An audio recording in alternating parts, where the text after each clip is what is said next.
Howdy, everybody. Billy the Hillbilly here.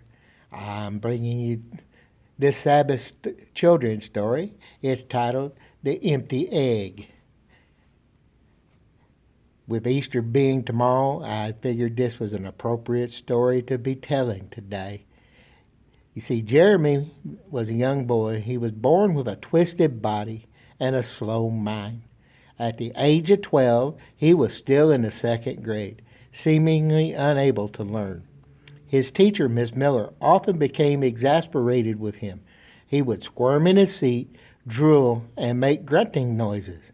At the same time, at other times he could speak clearly and distinctly, as if a spot of light had penetrated the darkness of his brain. Most of the time, however, Jeremy just irritated his teacher. One day, Miss Miller called his parents and asked them to come in for a consultation. As the Forsters entered the empty classroom, Miss Miller said to them, "Jeremy really belongs in a special school. It isn't fair to him to be with younger children who don't have learning problems, while there's a 5-year gap between his age and that of his other students." Mrs. Forster cried softly into a tissue while her husband spoke. "Miss Miller, there is no school of that kind nearby. It would be a terrible shock for Jeremy if we had to take him out of this school. We know he really likes it here." Miss Miller sat for a long time after they left, staring out at the snow. And it seemed that the coldness just seemed to seep into her soul as she looked at that snow outside the window. She wanted to sympathize with the Forsters.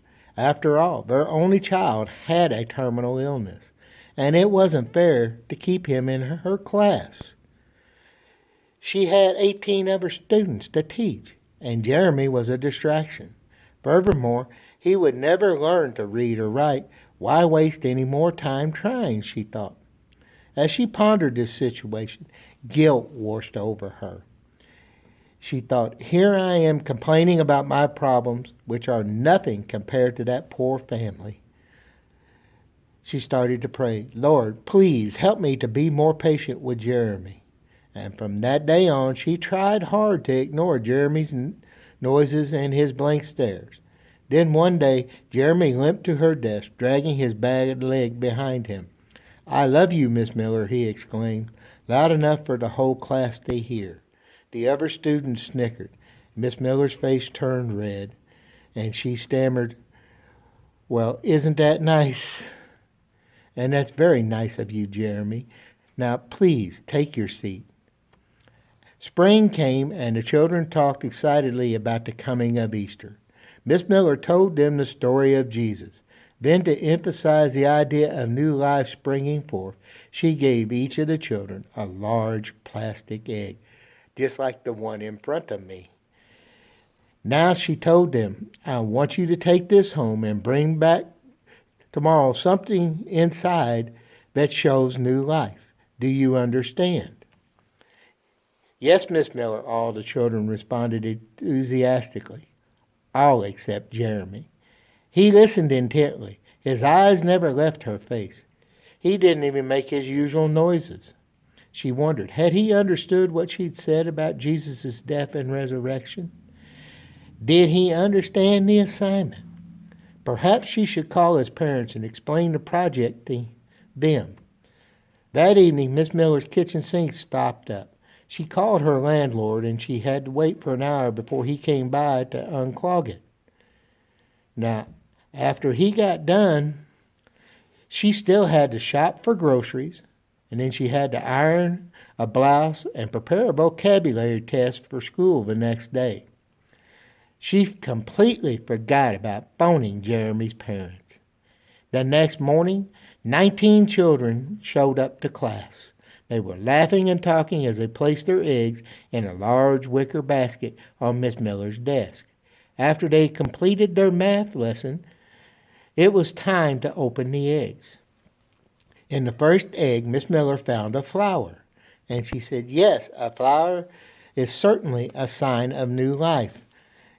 When plants peek through the ground, we know that spring is here." A small girl on the front row waved her arm and said, "That's my egg, Miss Miller." The next egg contained a plastic butterfly, and it looked very real. Miss Miller held it up. She said, "We all know that a caterpillar changes and grows into a beautiful butterfly. Yes, that's new life too." But little Judy smiled proudly and said, "Miss Miller, that one is mine." Next, Miss Miller found a rock with moss on it in the next egg she opened. She explained that moss, too, showed life. Little Billy spoke up from the back of the classroom. "My daddy helped me," he beamed. Then Miss Doris Miller opened that fourth egg. Miss Miller gasped as she saw the egg was empty. Surely it must belong to Jeremy, she thought. And of course, he did not understand her instructions, she thought.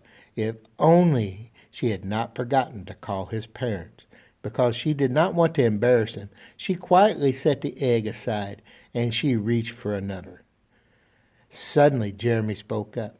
"Miss Miller, aren't you going to talk about my egg?" Flustered, Miss Miller replied, "But Jeremy, your egg is empty." He looked into her eyes and said softly, "Yes, but Jesus' tomb was empty too."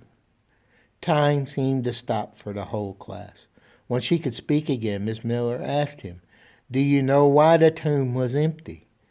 And Jeremy smiled and replied, "Oh, yes, Miss Miller. Jesus was killed and put in there. Then his father raised him up." It was about that time that the recess bell rang. While the children excitedly ran out into the schoolyard, Miss Miller sat there and she just cried. She didn't know what else to do. It seemed that Jeremy had actually understood the lesson better than she had. The cold inside her melted away completely. 3 months later, unfortunately, Jeremy died. The people who paid their respects at the funeral home were surprised to see 19 empty eggs sitting on his casket. The 19 eggs that the students had all brought to class that day. All those eggs were empty like the one in front of me. Just like Jesus' tomb is empty, and we now have hope and faith in our resurrection if we follow God's commandments. Y'all have a blessed Sabbath and have a happy Easter. Remember, Jesus died for us so that we can live forever.